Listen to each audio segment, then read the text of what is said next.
গত 2 থেকে 2.5 বছর আগে আমার মাও দুনিয়া থেকে বিদায় নিয়েছে। আমি ছোট মানুষ, বাড়ি থেকে যখন ফজরের টাইমে যখন আমি বাইর হইতাম, আমার মা আমাকে অনেক দূর আগায়া দিত। এখন মার নাই, মা আগায়া দেয়। যখন বাড়িতে যাইতাম রাতে 2টা-3টা বাজে, মা বলে যখন ডাক দিতাম মা উঠে যেত। এখন তো মা ওঠে না, খবরের মধ্যে শুয়ে আছে রে বাবা। যার মা নাই সে জানে মা হারার বেদনাটা কত। আমি বলতেছিলাম ওই কসাই নিজের হাতে গোস্তগুলো নিয়ে মাকে নিজের হাতে খাওয়ায়া দিলেন, মুখটা মুছে দিলেন। এবার কসাইটা ভিতরে গেলেন, আর মুসা কলিমুল্লাহ দেখলেন ওই বৃদ্ধ মহিলাটা ফিস ফিস ফিস ফিস করে কি যেন বলতেছে। মুসা কলিমুল্লাহ একটা দৌড় মারলেন, বৃদ্ধ মহিলার মুখের সাথে কানটা লাগায়া দিলেন। মহিলাটা একটা ডাক দিয়ে কই, আল্লাহ রে, আমি মাকে আমার সন্তান কত খেদমত করে, আল্লাহ আমি মা আমার সন্তানের প্রতি রাজি হয়ে গেলাম। আল্লাহ আমি মা দোয়া করতেছি এই যুগের মুসা কলিমুল্লাহ যে জান্নাতের মধ্যে থাকবে, আল্লাহ আমার এই সন্তানকে মুসা নবীর সাথে একে জান্নাতের মধ্যে তুমি কবুল করে নাও। জোরে কর সুবহানাল্লাহ।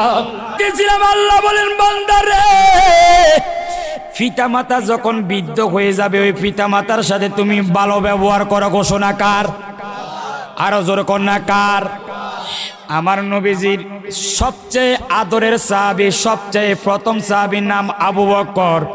এই আবু বকর সিদ্দিকের মেয়ের নাম হলো, কন্যার নাম হলো আসমা। আসমা, এই আসমা এবং আবু বকর আমার নবীর কাছে ইসলাম ধর্ম গ্রহণ করলেন, কিন্তু আসমার মা তখনও ইসলাম ধর্ম গ্রহণ করেন নাই। কিন্তু যদিও বা মা মুশরিকা, মা কাফের, অনেক দিন ধরেই কন্যাকে দেখতেছেন না, মেয়েকে দেখতেছেন না, মেয়েটাকে দেখার জন্য ইচ্ছা পোষণ করেছেন। আসমার মা ওই মুশরিকা মহিলা সাথে সাথে মেয়েকে দেখার জন্য আসমার কাছে এসে গেলেন। আসমার কাছে আসার পরে আসমা চিন্তায় পড়ে গেলেন, আরে আমার মেয়েটা তো, আমার মা তো মুশরিকা। আসমা বলতেছেন আমি হলাম মুসলমান, আমার মা মুশরিকা, আমার মা কাফের। এখন আমি এই মুশরিকা মায়ের সাথে কি করব না করব। আসমা একটা দৌড় মারলেন আমার নবীর কাছে। নবীর কাছে গিয়ে বলেন, কাদিমাত উম্মি আলাইহা, সহিহ বুখারীর হাদিস, কাদিমাত উম্মি আলাইহা ওয়াহিয়া রাগিবাতুন আনিল ইসলাম। নবী গো, নবী গো, ও মায়ের নবীজি, আমার মা আসলো আমার কাছে, ওয়াহিয়া রাগিবাতুন আনিল ইসলাম ওয়াহিয়া মুশরিকাতুন। ও নবী, আমার মা মুশরিকা, আমার মা কাফের, আফাসিলুহা। নবী গো, আমি কে মুশরিকা মায়ের সাথে ভালো ব্যবহার করব কিনা, আমি কে মায়ের সাথে ভালো উত্তম ব্যবহার করব কিনা। আমার নবী একটা ডাক দেখো, আসমা, তোমার মা যদিও মুশরিকা হোক, তোমার মা যদিও কাফের হোক, সিলিহা, হ্যাঁ অবশ্যই অবশ্যই ওই মুশরিকা মায়ের সাথে তোমাকে ভালো ব্যবহার করতে হবে। জোরে কর সুবহানাল্লাহ, আরো জোরে কর সুবহানাল্লাহ। কিও একজন মুশরিকা মায়ের সাথে যদি নবী বলেন ভালো ব্যবহার করার জন্য, আর আমার মা, আপনার মা তো ইমানদার মুসলমান, যে মা আমাকে আপনাকে 10 মাস 10 দিন গর্ভে ধারণ করেছেন, কত কষ্ট করেছেন, আমি আপনাদের কাছে জানতাম। তাফসীরে কাশফের লেখকের নাম হলো আল্লামা জারুল্লাহ জমকশারি। অনেক বড় মুফাসসির ছিলেন, বিশাল বড় তাফসীর লিখেছেন। জারুল্লাহ মানে যিনি আল্লাহর ঘরের প্রতিবেশী ছিলেন, আল্লাহর ঘরের পাশে বসবাস করতেন। উনি ল্যাংরা ল্যাংরা হাঁটতেন। আচ্ছা, আপনাদের এলাকার পা ভাঙি গেলে আপনারা কি বলেন? কন না, কি কন? ল্যাংরা কয়। এই জারুল্লাহ জমকশারি ল্যাংরায় ল্যাংরায় তিনি হাঁটতেছেন। একদিন জারুল্লাহকে প্রশ্ন করলেন, জারুল্লাহ,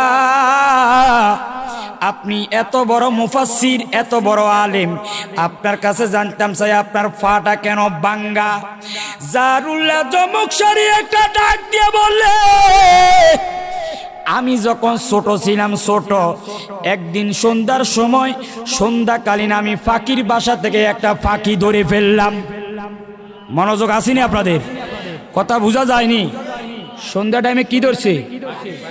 এবার জারুল্লাহ ফাঁকিটা তিনি ঘরের ভিতরে রেখে দিলেন। ছোটকালের কথা কয়, সারা রাত রাখার পরে ফজরের পরে যখন আলোকিত হয়ে গেল, আপনাদের এলাকায় ঘরের পিছনে যে জায়গাটা আছে ওই জায়গাটাকে কি বলে?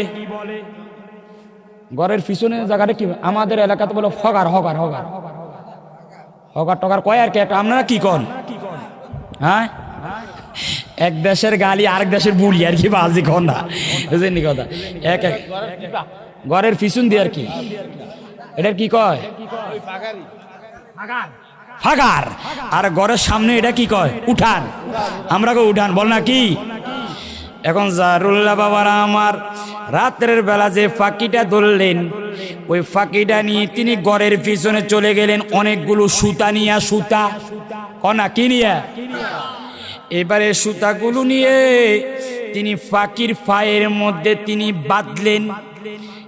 এত কিছু যে করতেছেন ওনার মা কিচ্ছু জানে না। এবার সকালবেলা ওই জারুল্লাহর মা ঘরের উঠানের মধ্যে তিনি কাজ করতেছেন, আর ঘরের পিছনের মধ্যে গিয়ে জারুল্লাহ ওই ফাঁকির ফায়ের মধ্যে সুতা বেঁধে ছেড়ে দিলেন।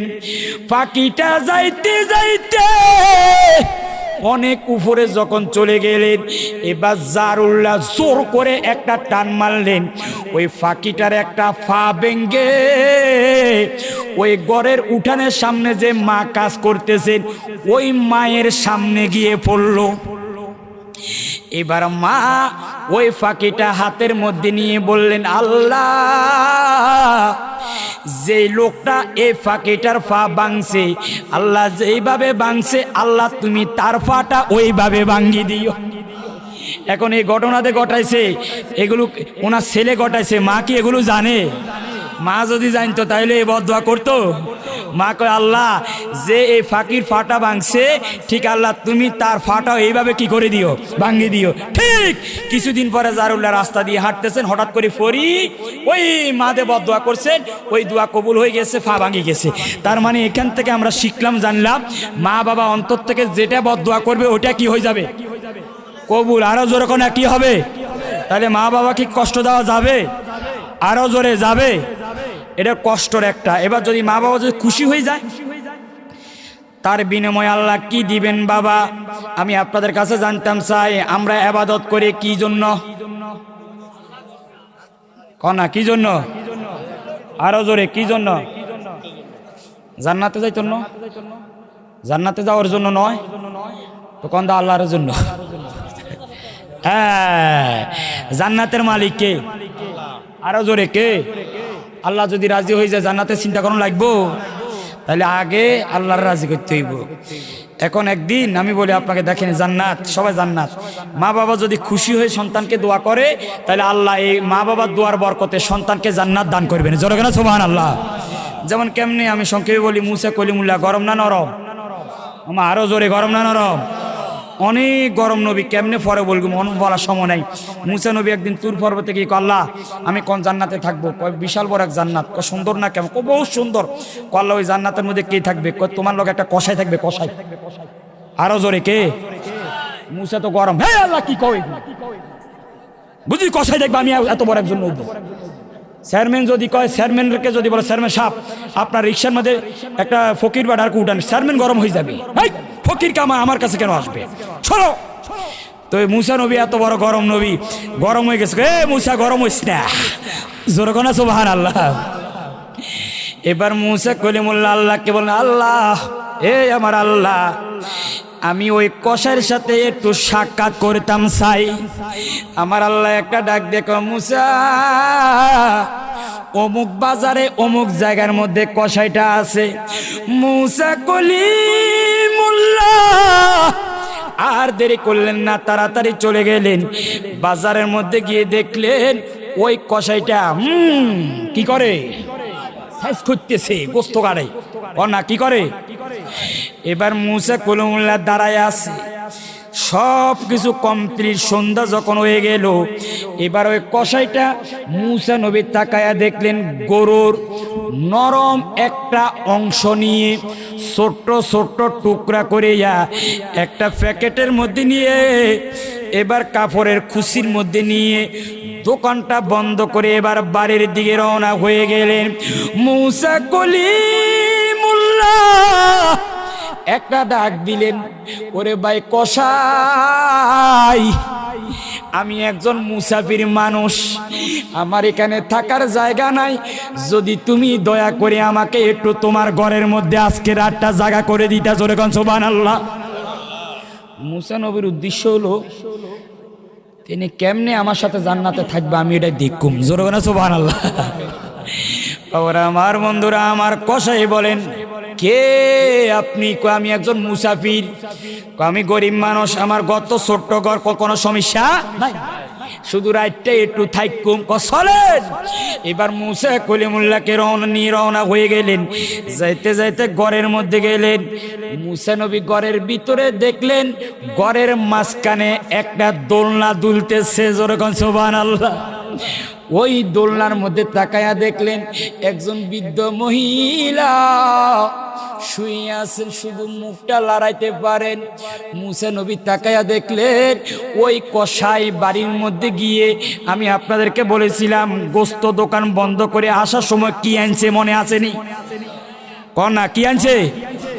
মুসা নবী লক্ষ্য করলেন ওই গোস্তগুলো সুন্দর করে দৌত করিয়া ওই কসাই নিজের হাতে রান্না করিয়া ছোট্ট একটা প্লেটের মধ্যে নিয়া মার কাছে নিয়ে আস। গত 2 থেকে 2.5 বছর আগে আমার মাও দুনিয়া থেকে বিদায় নিয়েছে। আমি ছোট্ট মানুষ, বাড়ি থেকে যখন ফজরের টাইমে যখন আমি বাইর হইতাম, আমার মা আমাকে অনেক দূর আগায়া দিত। এখন মার নাই, মা আগায়া দেয়। যখন বাড়িতে যাইতাম রাতে 2টা-3টা বাজে, মা বলে যখন ডাক দিতাম মা উঠে যেত। এখন তো মা ওঠে না, খবরের মধ্যে শুয়ে আছে রে বাবা। যার মা নাই সে জানে মা হারার বেদনাটা কত। আমি বলতেছিলাম ওই কসাই নিজের হাতে গোস্তগুলো নিয়ে মাকে নিজের হাতে খাওয়ায়া দিলেন, মুখটা মুছে দিলেন। এবার কসাইটা ভিতরে গেলেন, আর মুসা কলিমুল্লাহ দেখলেন ওই বৃদ্ধ মহিলাটা ফিস ফিস ফিস ফিস করে কি যেন বলতেছেন। মুসা কলিমুল্লাহ একটা দৌড় মারলেন, বৃদ্ধ মহিলার মুখের সাথে কানটা লাগায়া দিলেন। মহিলাটা একটা ডাক দিয়ে কই, আল্লাহ রে, আমি মাকে, আমার সন্তান কত খেদমত করে, আল্লাহ আমি মা আমার সন্তানের প্রতি রাজি হয়ে গেলাম। আল্লাহ আমি মা দোয়া করতেছি এই যুগের মুসা কলিমুল্লাহ যে জান্নাতের মধ্যে থাকবে, আল্লাহ আমার এই সন্তানকে মুসা নবীর সাথে একে জান্নাতের মধ্যে তুমি কবুল করে নাও। জোরে কর সুবহানাল্লাহ। মুসা কলিমুল্লাহ কানটা লাগাই দিলেন। ওই মা ফিস ফিস ফিস করে বলতেছেন, আল্লাহ এই সন্তান আমাকে রাজি করেছে, আমি আমার এই সন্তানের উপর রাজি, আমি এই সন্তানের উপর খুশি। আল্লাহ আমি মা দোয়া করতেছি আমার এই সন্তান যে জান্নাতের মধ্যে থাকবে, আল্লাহ তুমি ওই মুসা কলিমুল্লাহ যে জান্নাতে থাকবে, আল্লাহ ওই জান্নাতের মধ্যে আমার এই সন্তানকে তুমি কবুল করে নিও। জোরে কেন সুবহানাল্লাহ। মুসা কলিমুল্লাহ বলতেছেন, আরে বুঝলাম তার মায়ের দোয়ার কারণে অবস্থা।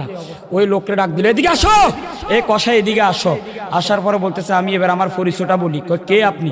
আমি হলাম এই যুগের মুসা কলিমুল্লাহ। কসাই তো অবাক হয়ে গেল, আপনি এত বড় নবী, আপনি আমার ঘরে কেন আসলেন, কি জন্য আসলেন? তোমাকে একটা শুভ সংবাদ দেওয়ার জন্য। কি? আমি যে জান্নাতে থাকবো তুমি ওই জান্নাতে থাকবে। কেন? একমাত্র তোমার মায়ের দোয়ার কারণে। জোরে না সুবহানাল্লাহ। তার মানে এখান থেকে প্রমাণ হয়ে গেল, মা যদি খুশি হয়ে দোয়া করে তার বিনিময়ে আল্লাহ কি দিবে? আরো জোরে কোন না, কি দিবে? সবাই জোরে কোন, কি দিবে? তাহলে সেই মা বাবাকে রাজি করা দরকার আছে কি না? জোরে জোরে আছে কি না?